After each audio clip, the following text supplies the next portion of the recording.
Passar dois recados rápidos de praxe, né? O recado das inscrições para o primeiro semestre de 2026 da ERT e as inscrições também para o nosso retiro para o ano que vem, tá bom?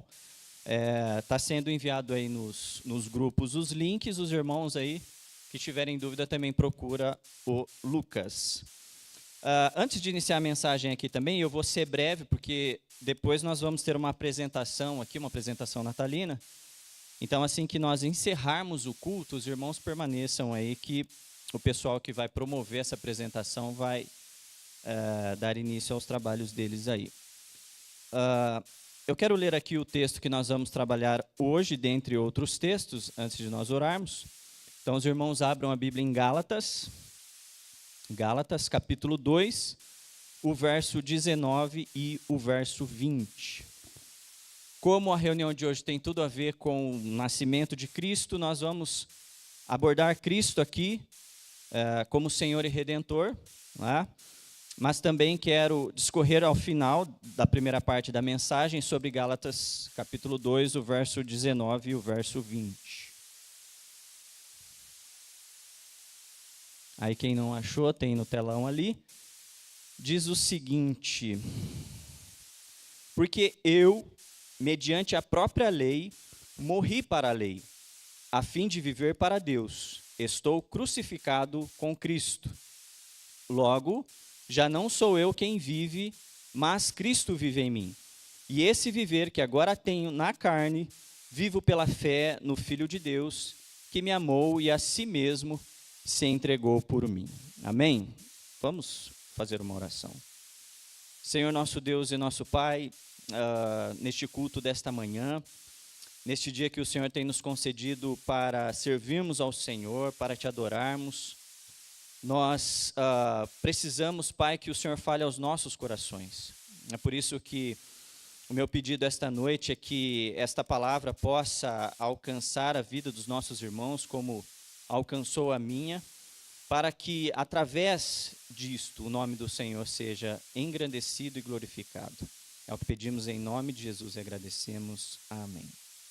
Irmão, antes de eu falar aqui sobre Gálatas, né, o texto que nós acabamos de ler, eu quero fazer uma breve introdução, lendo outros textos bíblicos, até nós chegarmos a esse ponto do texto que nós lemos, porque esse texto de Gálatas, ele seria, naturalmente, uma segunda fase das nossas vidas, a partir do momento em que nós somos alcançados pelo Espírito de Deus e temos, naturalmente, as nossas vidas transformadas.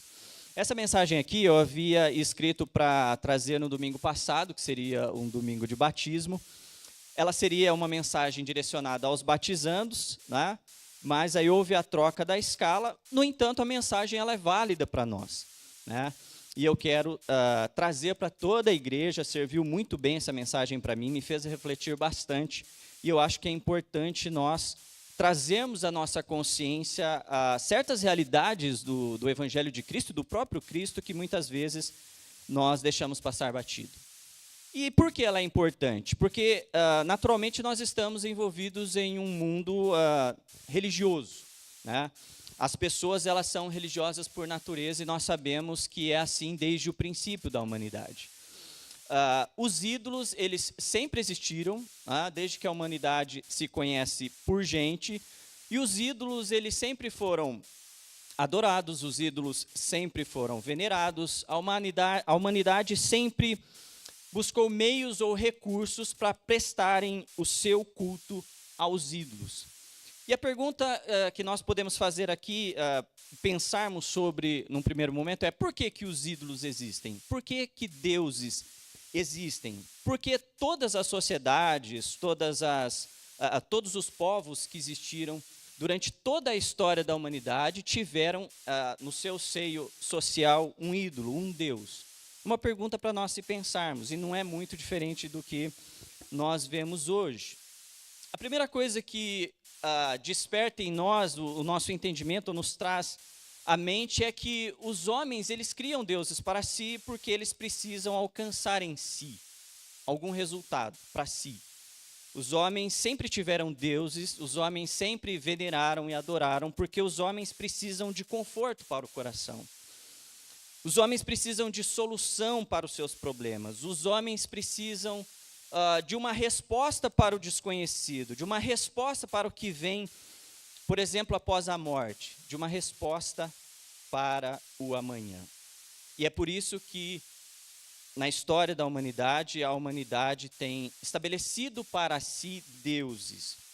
E não é diferente do nosso tempo, irmãos. Nós sabemos que não é por menos que a religião existe, não é por menos que existem múltiplas igrejas, múltiplas denominações religiosas, bíblicas ou não, certas ou não. Porque os homens estão correndo atrás de um meio para satisfazer o desejo de seus corações, para encontrar respostas para a sua alma, para a sua vida. E os homens, eles mudam e migram de religião também, porque num dado momento eles não conseguem encontrar a paz que procura, a satisfação que procura para os seus interiores, numa igreja, numa religião, e aí eles recebem uma mensagem diferente, que de repente aquela mensagem, num dado momento, independente de ser bíblica, verdadeira ou não, impacta o coração do indivíduo, e naturalmente ele tende a migrar de religião. Ele tende a adorar um outro Deus, um Deus que até aquele momento ele não conhecia. E até um certo ponto ele também pode encontrar paz, ele pode encontrar consolo, ele pode encontrar respostas, mas notadamente nunca é duradouro, não é verdadeiro. Inclusive aqui, nesta igreja aqui, já se passaram muitas pessoas que vieram aqui porque ouviram falar, porque aqui tem a mensagem do evangelho, porque se prega a verdade, porque se refuta as heresias, o falso evangelho, etc. Mas também durou pouco. Nós conhecemos pessoas assim. Vieram para cá, estavam procurando encontrar resposta para os seus corações, mas eles não conseguiram encontrar. E mesmo com uma teologia bíblica, mesmo com a verdade do evangelho sendo anunciada, eles não tiveram o impacto verdadeiro que o evangelho causa naquele que é transformado de fato pelo poder de Deus. Nós temos pessoas que vieram de outras religiões, de outras denominações, passaram por aqui e se foram. Se foram para tentar encontrar resposta em outra igreja, porque os seus corações não se sentiram satisfeitos. Talvez se sentiram satisfeitos por um momento, mas o momento passou e agora é momento de mudança, é momento de ir embora, é momento de encontrar consolos, resposta, paz em outro lugar. E assim é a sociedade de forma geral. Mas não deveria ser assim o verdadeiro salvo em Cristo Jesus, não deveria ser assim aquele que foi de fato transformado pelo poder do evangelho. E dentro desse contexto, irmãos, João capítulo 6, o verso 2, nós vamos encontrar ali, inclusive em outros textos, Jesus repreendendo a multidão, justamente porque essa multidão seguia Jesus só para satisfazer as suas vontades, só para satisfazer o estômago, os seus anseios, os seus desejos. João 6, 2 vai dizer assim que uma multidão, uma numerosa multidão seguia Jesus, porque tinham visto sinais. E quais eram os sinais que eles tinham visto? Jesus curava, Jesus multiplicava pão, Jesus multiplicava peixe. Tá? Esses eram os sinais que atraíam aquela multidão e não é diferente do nosso tempo. Esses sinais ainda atraem multidões. E esses sinais também, aqui nós vemos a própria pessoa de Jesus Cristo fazendo esses sinais, mas esses sinais ainda são operados, inclusive em nome de Jesus e inclusive sendo usada a própria Escritura, dentro do contexto em que eles interpretam. João 6, 26, Jesus vai dizer também àquela multidão que vocês não me seguem porque vocês têm visto sinais, mas porque eu tenho multiplicado pão e peixe. Jesus repreende aquela sociedade daquele tempo, e a sociedade desse tempo também merece a mesma repreensão quando nós olhamos para o cenário geral da igreja, para o contexto geral da igreja. E é interessante que nos 2 versos do mesmo capítulo, Jesus fala que o povo segue porque viu sinal, e depois segue porque não viram o sinal. E qual que é a diferença clara aqui? Que no primeiro caso o sinal eram os milagres, os sinais e prodígios que aquele homem Jesus podiam fazer. E aquele povo, aquela sociedade, como a sociedade atual, poderia muito bem seguir aquele homem, que tinha o nome de Jesus. Mas no outro verso, Jesus vai falar que o sinal que eles não estavam vendo era o sinal de quem ele era de fato. que ele não era apenas um santo milagreiro que multiplicava pão, que curava, etc., mas que ele era de fato filho de Deus, que havia sido enviado para libertar aquele povo naquele momento. E João capítulo 20, o verso 30 e 31, diz assim: na verdade, Jesus fez diante dos discípulos muitos outros sinais, para que creiais que Jesus é o Cristo, Filho de Deus, e para que, crendo, tenhais vida eterna. 1 João também, capítulo 5, verso 20 e 21, também vai dizer assim: também sabemos que o Filho de Deus é vindo e nos tem dado entendimento para reconhecermos o verdadeiro. E estamos no verdadeiro, em seu Filho, Jesus Cristo. Este é o verdadeiro Deus e a vida eterna. E depois ele segue dizendo: filhinhos, guardai-vos dos ídolos. Irmãos, é muito bem possível que mesmo aqui, de alguma forma, nós tenhamos pessoas, como em muitas outras denominações religiosas, que não estão aqui, de fato, porque creram que Jesus é o Filho de Deus, mas creram no Jesus. Não é difícil de você acreditar que Jesus existiu. Hoje, cientificamente falando, se comprova a existência do Jesus histórico. E aí, quando alguém assimila essa ideia de eu acredito em Jesus, eu creio em Jesus, e se baseia em alguns textos que diz, quem crê ou acreditar já está salvo, etc., fixa o seu pensamento nisso, mas isso não é uma verdade verdadeira. Isso é simplesmente um fato que acontece entre os homens, porque os homens têm essa facilidade de se apegarem a alguma coisa, como eu disse no começo, que pode proporcionar alguma satisfação, alguma paz, alguma coisa ao seu coração. E agora nós entramos no segundo ponto. Aquela multidão seguia Jesus porque via sinais e prodígios e queria se beneficiar desses sinais e prodígios, mas não viu o verdadeiro sinal de que Jesus era de fato o Filho de Deus. E por que não viam? É uma pergunta bastante interessante. É uma pergunta que é muito questionada no meio teológico, porque aí nós adentraríamos em um conceito teológico de que a salvação ou a decisão por Cristo não é uma escolha pessoal, é uma ação poderosa, inclusive, de Deus sobre as nossas vidas. E é disso que eu quero falar agora, que crer em Cristo não é uma decisão humana. E Cristo, em muitos outros textos bíblicos, vai falar que falava em parábola porque era só direcionado a alguns e que não queria que outros tivessem os olhos abertos para que não cresça, etc., etc., até porque era necessário que se cumprisse a vontade de Deus que já havia sido transmitida em toda a história do Antigo Testamento e que Cristo, de fato, morresse, fosse crucificado, inclusive ressuscitasse ao terceiro dia, ou ressuscitasse. Aí João, capítulo 6, ainda no verso 44, o Evangelho de João vai dizer que ninguém pode vir a mim, Jesus dizendo, se o Pai que me enviou não o trouxer. Então, essa é uma característica muito interessante, que é importante para que nós reflitamos, se nós estamos de fato aqui, porque nós cremos no verdadeiro Cristo, porque nós cremos que aquele Jesus histórico é o Senhor, que é o Filho de Deus, que foi enviado por Deus para resgatar a humanidade da sua cruel condição de mortos espiritualmente. Porque se de repente nós tivermos só o conceito de que cremos naquele Jesus histórico, etc., está tudo bem, vamos seguindo nossa vida, nós podemos cometer um erro muito grande de estarmos praticando meramente religião, como todo mundo agora, num dia como hoje, por exemplo, está praticando lá nas suas igrejas, nos seus templos. E depois também, em 1 João, capítulo 5, verso 1, a primeira parte diz assim, que todo aquele que crê em Jesus Cristo é nascido de Deus. Ou seja, reforça a ideia, reforça o conceito que está estampado em toda a Escritura, que se você estiver aqui, você creu de fato que Jesus é o Filho de Deus, acima de tudo, você foi chamado. E é importante pensar na questão do chamado, porque nós somos meramente humanos, caminhamos sobre a face da terra por um curto período de tempo. Ontem eu estava na praça, olhando aquela multidão na praça, até comentei com a Tatiana, gente, durante a história da humanidade, quantas pessoas já não viveram este mesmo momento, já não tiveram essa idade, já não tiveram essa mesma idade, foram crianças, jovens, adolescentes, adultos, mas já se passaram. E que daqui 100 anos, essa mesma geração que nós vemos aqui já não estará mais aqui. E aí até comentamos, quantos aqui nessa praça conhecem de fato Jesus Cristo?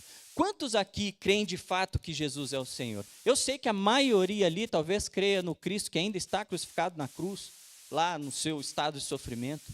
Eu sei que muitos ali nem creem em Jesus Cristo, ou creem em Jesus Cristo como um profeta, como alguém que veio e trouxe boas notícias, como Buda e outros, etc.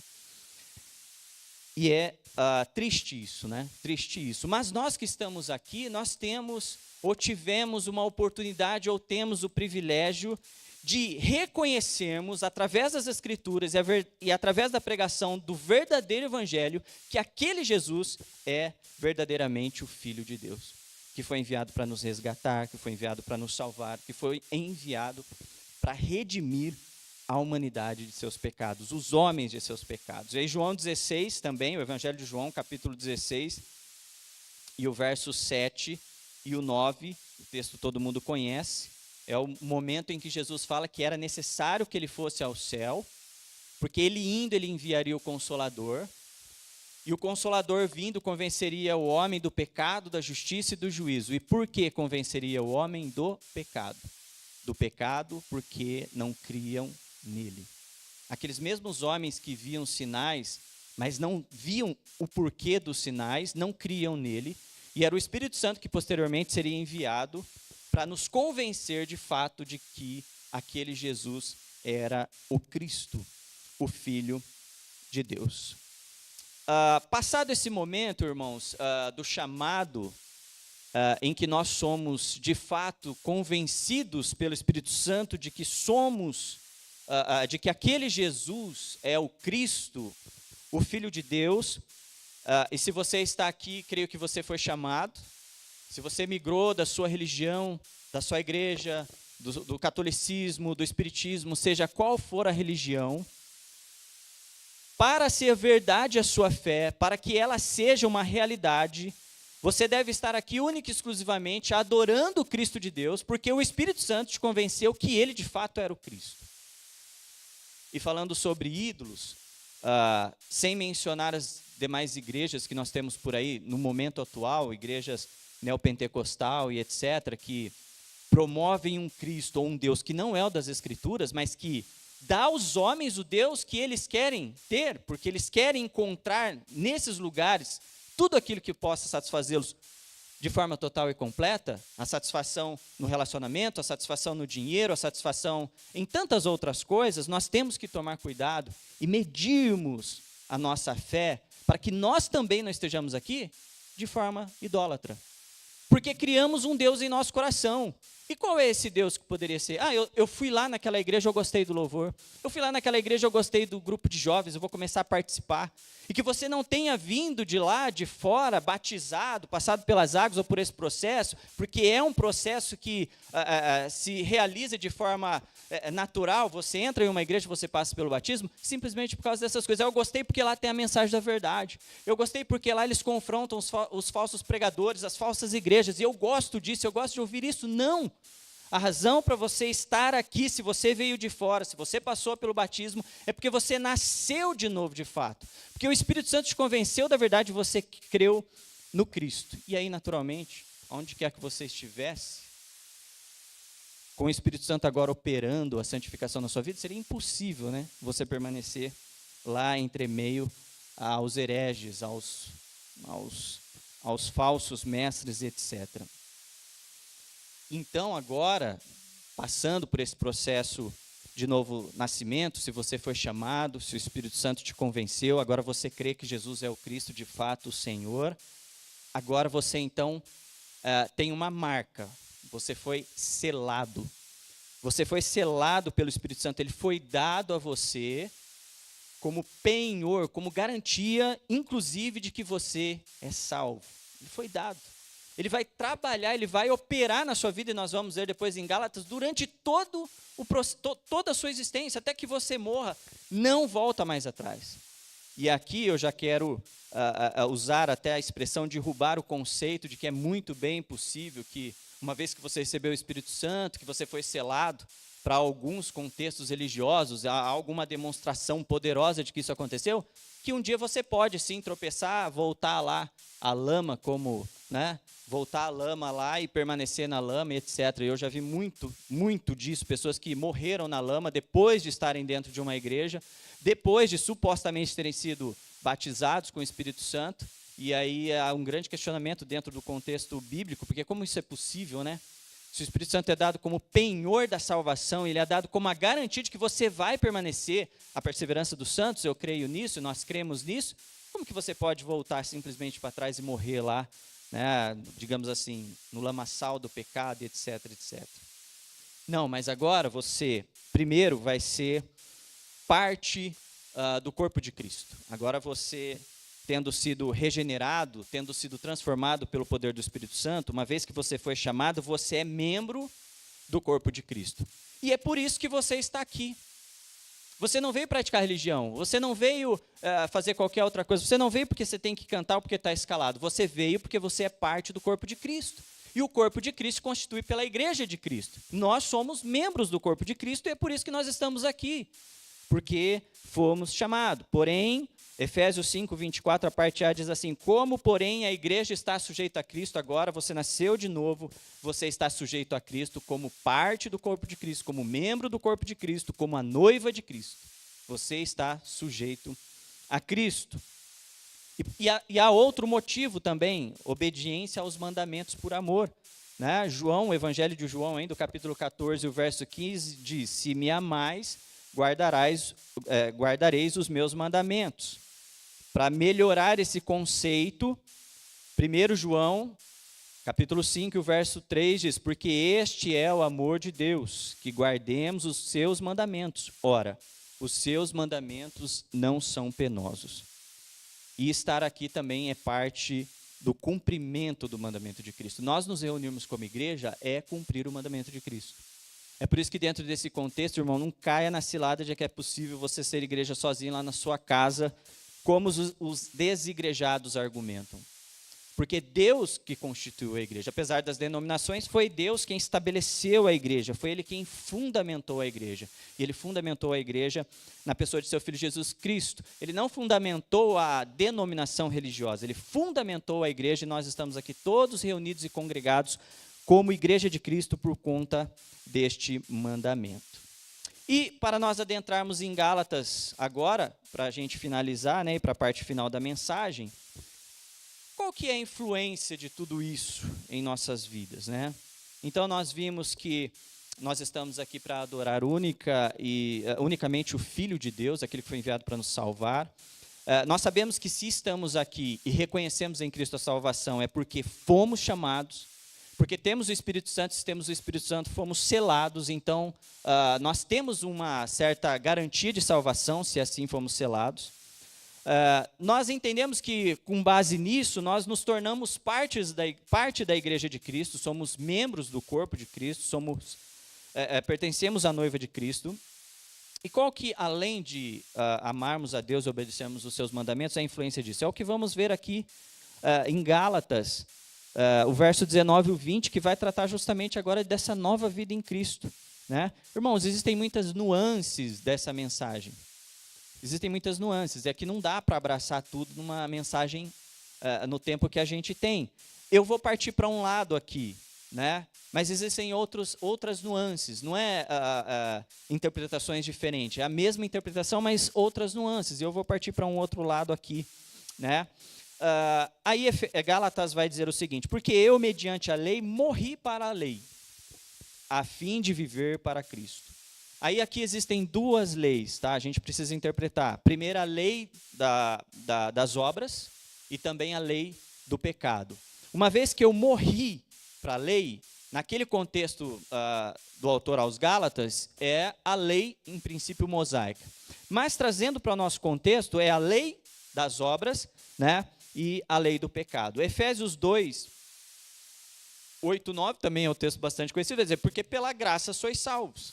Então, quando eu morro para a lei das obras, diferente do religioso, eu não faço por onde para alcançar a salvação. Como eu disse anteriormente, se nós somos selados pelo Espírito Santo, se ele foi dado como penhor da nossa salvação, eu não faço por onde para alcançar a salvação em Cristo Jesus, uma vez salvo, mas eu vou citar isso aqui, mas muito cuidado, nós estamos salvos, né?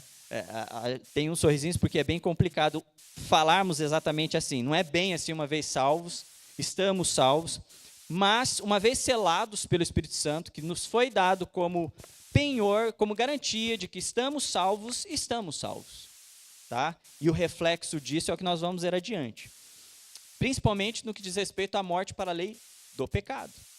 Não tem como eu receber o Espírito Santo, que vai operar em mim a santificação, que é um processo que nos leva a um crescimento espiritual, para que alcancemos no final de tudo a glorificação, porque agora somos membros do corpo de Cristo, somos a noiva de Cristo, e eu viver uma vida deliberadamente no pecado.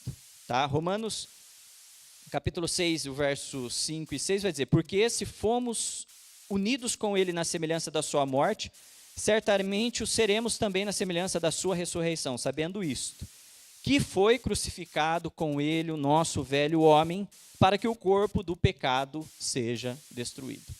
Então, no que diz respeito à crucificação de Cristo, nós também, se fomos convencidos pelo Espírito Santo de que ele é o Cristo, de fato, o Filho de Deus, que veio nos salvar e nos resgatar, também fomos crucificados com ele. A nossa velha natureza também foi crucificada com ele. Assim como ele ressuscitou, nós também ressuscitamos em novidade de vida, como uma nova criatura. E aí, então, nós não servimos mais ao pecado como escravo. Eu sei que é uma mensagem que, de alguma forma, os irmãos já conhecem, principalmente no nosso contexto reformado de teologia, mas é bom sempre enfatizar isto, né?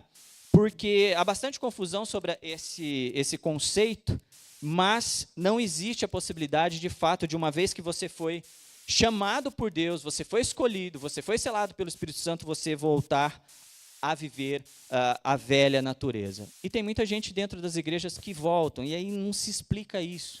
Não estou falando de você tropeçar no pecado, e depois você confessa o seu pecado, você se arrepende, e você permanece firme ali.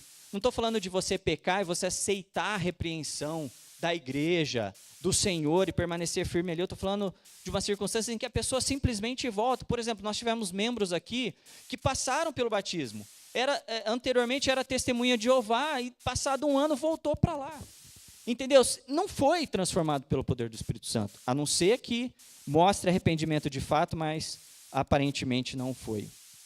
Até porque o Espírito Santo, quando ele vai operar a santificação em nós, irmãos, o próprio Jesus, a própria palavra nos ensina que ele vai nos ensinar, e ele vai fazer nós lembrarmos tudo aquilo que Jesus ensinou, tudo aquilo que está dentro do escopo, do conceito de Deus. O Espírito Santo ensina, às vezes, mesmo que você não ouça uma mensagem, não ouça uma pregação, o Espírito Santo está atuante na sua vida.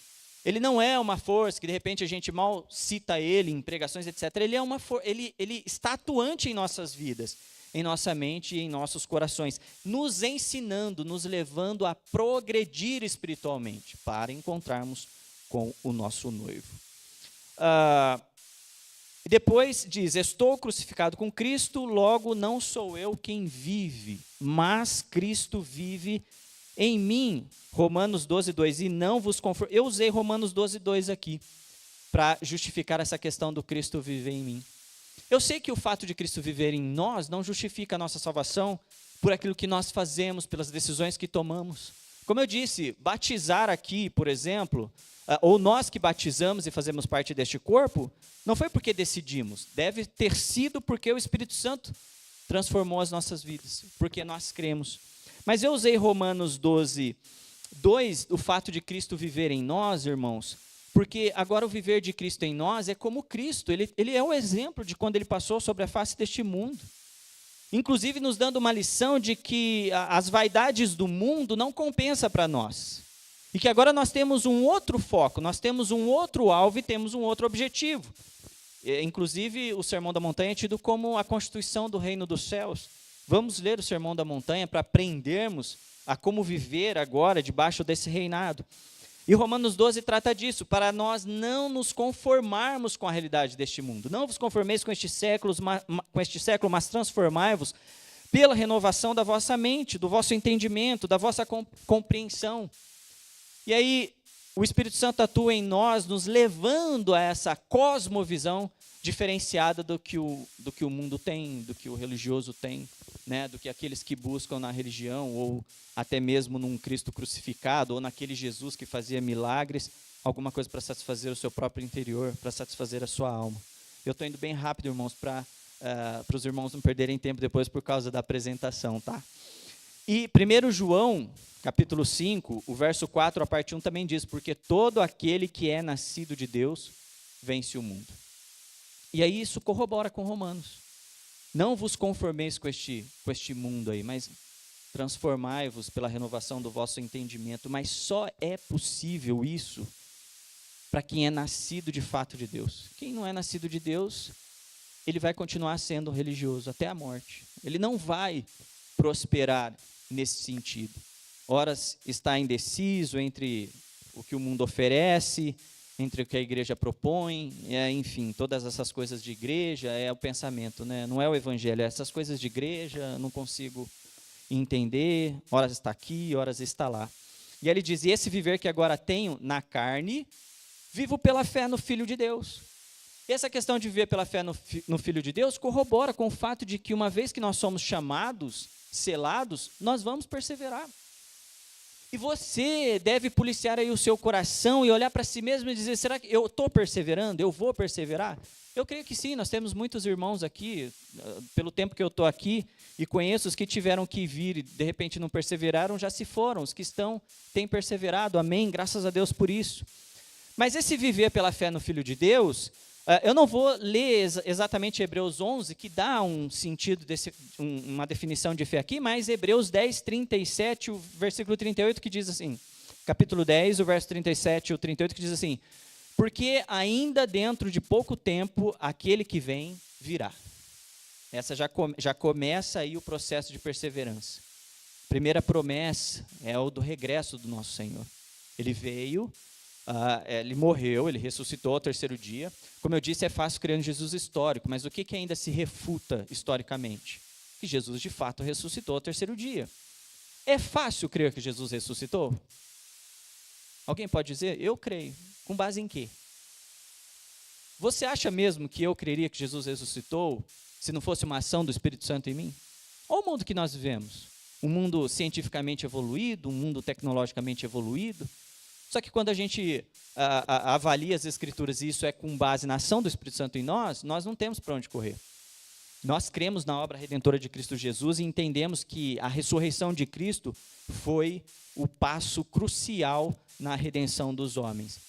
Então, aquele que vem virá e não tardará. Ou seja, permanecermos firmes na fé nesta esperança. Ainda em 1 João, capítulo 5, verso 4, a parte 2, vai dizer, e esta é a vitória que vence o mundo, a nossa fé, a nossa convicção, a nossa perseverança. Vencemos os conceitos deste mundo, vencemos o mundo. É a nossa fé, permanecermos fiéis, convictos. Quem é que vence o mundo, senão aquele que crê ser Jesus, o Filho de Deus? Está vendo? O texto está dizendo. Não tem como crer que Jesus Cristo é o Filho de Deus, que ressuscitou ao terceiro dia, se o Espírito Santo não operar esse milagre em nós. Por isso que eu disse que é um milagre. Porque por nós mesmos, por mais que tentássemos, conseguimos crer no Jesus histórico, mas não conseguiríamos crer na sua salvação. E você aí sabe o porquê você crê. Você sente o Espírito Santo na sua vida. Você sente o Espírito Santo transformando e levando a sua alma a uma evolução espiritual dia após dia. E se retroceder, nele não se compraz a minha alma. Romanos 1,17 diz assim, visto que a justiça de Deus se revela no Evangelho, de fé em fé, como está escrito, o meu justo viverá pela fé. Viver pela fé no Filho de Deus é viver uma fé contínua, uma fé que progride dia após dia. Você está sempre firme na fé. E mesmo que você desanime num dado momento da vida, ou dadas certas circunstâncias, o Espírito Santo vai estar ali. O Espírito Santo vai estar ali para te auxiliar, para te consolar, para fazer com que você volte às Escrituras. Você não vai desanimar, você não vai parar, você não vai desistir. Ele vai te ensinar, ele vai falar ao seu coração, não funciona, olha o que é palavra, ele vai te ensinar, ele está aí para isso, você foi selado, você recebeu isso de Deus, é pura graça de Deus, como eu disse, nós somos escolhidos por Ele, não é uma decisão nossa, né? E depois diz que me amou e a si mesmo se entregou por mim, né? Romanos 11, capítulo 11, o verso 34 e 36 diz, quem, pois, conheceu a mente do Senhor? Quem foi o seu conselheiro? Ou quem primeiro deu a ele para que lhe fosse restituído? Porque dele, e por ele, e para ele são todas as coisas, a ele, pois, a glória eternamente. Amém. Sabe o que isso significa, irmãos? Que tudo no final converge para Deus, em Cristo. É por isso que eu disse que não tem como nós fazermos escolha. Talvez você pense, eu estou aqui porque eu decidi para aquela igreja, ou talvez você converse com alguém, eu decidi para aquela igreja, eu escolhi por causa disso, daquilo, mas agora não estou satisfeito com isso, não estou satisfeito com aquilo, nem com aquilo outro. Mas pensa, pondera em qual é a razão de você estar aqui. Se não for Cristo, você pode pular de igreja em igreja, onde você for, você nunca vai se satisfazer, nunca vai se preencher. Leia o livro de John Piper, Plena Satisfação em Cristo. Se você não estiver convencido da verdade, gente, não adianta. Você pode ir até para outra igreja bíblica ali. Mas lá tem alguma coisa melhor que eu gosto. Sabe o que é isso? Satisfazer o ídolo do seu coração. Você quer se satisfazer. Mas você está aqui para prestar culto ao Cristo, ao Filho de Deus. E falando de Natal e de nascimento do Filho de Deus, gente, nós já superamos até essa fase. Não que nós não creiamos no Natal. Por que nós superamos? Porque nós cremos naquele Jesus que nasceu, mas que cumpriu o seu ministério, morreu, ressuscitou e agora senta em um trono de glória e poder, que virá para julgar as nações. O Jesus na manjedoura, por isso que ali não tem um, já passou, foi superado. O Jesus na cruz, por isso que ali não tem um, também já passou, já foi superado. Nós cremos no Cristo ressuscitado. Amém? Irmãos, para nós finalizarmos aqui, eu espero que os irmãos tenham compreendido a mensagem. Só para fazermos uma revisão do que nós aprendemos, o primeiro é que você não deve estar aqui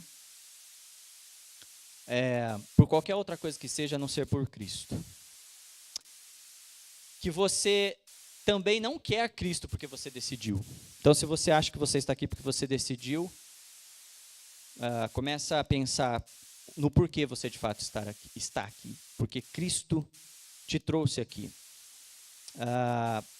Você foi chamado para agora viver uma vida de submissão e sujeição a Cristo, como seu Senhor e também por amor. Por amor você vai ter prazer em obedecer a Cristo. E o resultado desse amor é a consequência, então, do novo nascimento. Você foi transformado, você foi regenerado, e agora a sua vida se encerra em uma vida de fé progressiva e devoção a Deus até o último dia da sua vida. Se você se contenta com a palavra, com a mensagem do Evangelho, se você não está aqui por nenhum outro motivo que não seja Cristo, porque você entendeu a obra da redenção, o Evangelho falou ao seu coração, então nós cremos que o Espírito Santo tem atuado e trabalhado na sua vida e transformado a sua vida. Amém? Irmãos, vamos fazer uma oração para nós encerrarmos esse momento aqui. Depois o pessoal que vai fazer a apresentação aí dá continuidade. Senhor, nosso Deus e nosso Pai, nesta oração, neste momento, o meu pedido, o nosso pedido é que o Senhor opere em nossos corações, Senhor. Abra os nossos olhos, se os nossos olhos ainda não foram abertos, se as escamas ainda não caíram dos nossos olhos, se o nosso coração ainda é um coração de pedra e nós não entendemos nada, meu Pai, e só estamos perambulando religiosamente pela face deste mundo, que o Senhor possa operar hoje em nós a Tua grande salvação, que Teu Espírito Santo seja derramado sobre as nossas vidas. Que Ele possa, Senhor, nos convencer da verdade, nos convencer que aquele Jesus é o Cristo, o Teu Filho, que foi enviado para a remissão dos nossos pecados, para a transformação das nossas almas, para que nós nos tornemos de fato uma nova criatura, meu Pai. E que nós possamos, então, progredir em fé e justiça, no Teu amor, na Tua paz, até aquele grande dia em que, segundo as promessas, nos encontraremos nos céus. É isso que pedimos, Senhor, neste momento, em nome de Jesus, e agradecemos. Amém.